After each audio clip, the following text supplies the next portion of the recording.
Antarctica, the coldest, driest, and most remote continent on Earth, has long fascinated explorers, scientists, and even tourists. Its icy expanse stretches over 14 million square kilometers, covering nearly twice the size of Australia, with 98% of its surface blanketed by ice. Despite its allure, visiting Antarctica is not as simple as booking a plane ticket and packing a parka.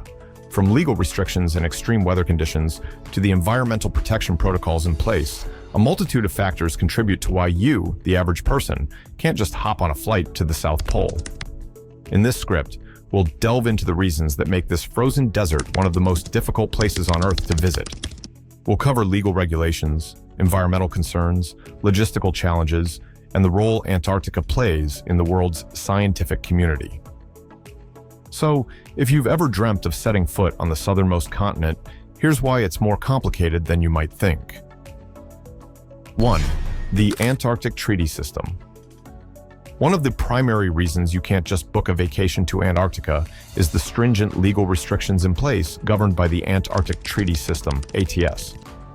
Signed in 1959 by 12 countries and now endorsed by over 50 nations, the ATS regulates all activity on the continent.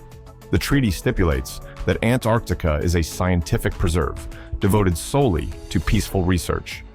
It also bans any military activity, mineral mining, nuclear testing, and the disposal of nuclear waste. The Antarctic Treaty essentially turns the continent into a no-man's land, owned by no single nation, but governed collectively by treaty members. If you want to visit Antarctica, especially for purposes other than scientific research, you'll need to gain permission from a country that is part of the treaty, and that permission is not easy to come by. The ATS requires that all human activity on the continent be regulated to ensure minimal environmental impact, making it difficult for casual visitors to gain access. 2. Environmental protection protocols. Antarctica is not just remote, it's one of the most environmentally sensitive places on Earth. In 1991, the Protocol on Environmental Protection to the Antarctic Treaty, also known as the Madrid Protocol, was adopted to ensure the strict preservation of the continent's unique and fragile ecosystem. The protocol designates Antarctica as a natural reserve, devoted to peace and science, and puts in place stringent guidelines to prevent human activity from harming the environment. The wildlife in Antarctica, from penguins to seals, has evolved in near total isolation, making it highly vulnerable to human impact. Even the introduction of a single invasive species could wreak havoc on this delicate ecosystem. Moreover, the ice sheets themselves are critical to the global climate system, and their preservation is vital in the fight against climate change. Visitors to Antarctica must comply with strict rules about waste management, wildlife interaction, and even the kind of gear they can bring. For instance, travelers must decontaminate their boots and clothing before stepping onto the continent to prevent the introduction of non-native species. Ships operating in Antarctic waters must follow specific regulations regarding fuel use, as heavy fuel oils are banned to reduce the risk of pollution. These environmental protection protocols are so rigorous that they serve as a major deterrent for mass tourism. 3. Extreme weather conditions, a land of extremes. Antarctica is often referred to as the harshest place on Earth, and for good reason. The continent holds the record for the lowest temperature ever recorded on Earth, a bone-chilling -128.6 degrees Fahrenheit, 89.2 degrees Celsius, at the Soviet Union's Vostok Station in 1983. The average annual temperature in Antarctica ranges from about -10 degrees Celsius, 14 degrees Fahrenheit, on the coast to -60 degrees Celsius, -76 degrees Fahrenheit in the interior.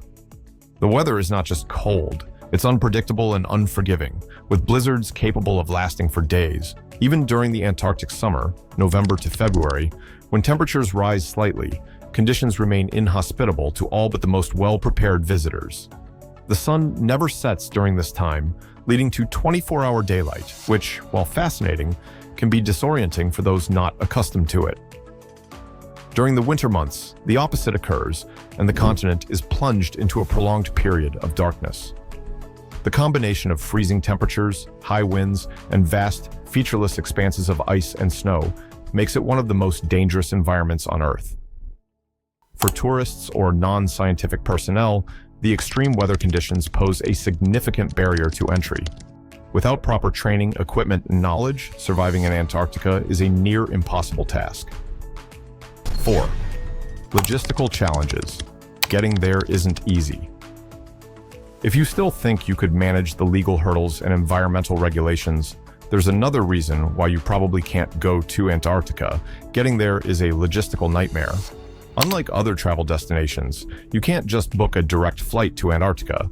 The only planes that regularly land there are part of scientific expeditions, and even these are limited to specific airstrips during certain times of the year. Most travelers who visit Antarctica do so via specialized cruises that depart from Ushuaia, Argentina, or Punta Arenas, Chile. These cruises cross the notoriously rough Drake Passage, where the Southern Ocean's currents and winds collide, making for some of the roughest seas on the planet. Even if you make it through the Drake Passage unscathed, you're still at the mercy of Antarctica's unpredictable weather, which can delay or even cancel landings. Once you arrive, the challenges don't end. Antarctica has no infrastructure for tourists, no hotels, no restaurants, no roads. Visitors must rely entirely on the provisions of their tour operators, who often must bring everything with them, from food and water to portable waste facilities. In addition to the logistical challenges of travel, the cost of visiting Antarctica is prohibitive for most people.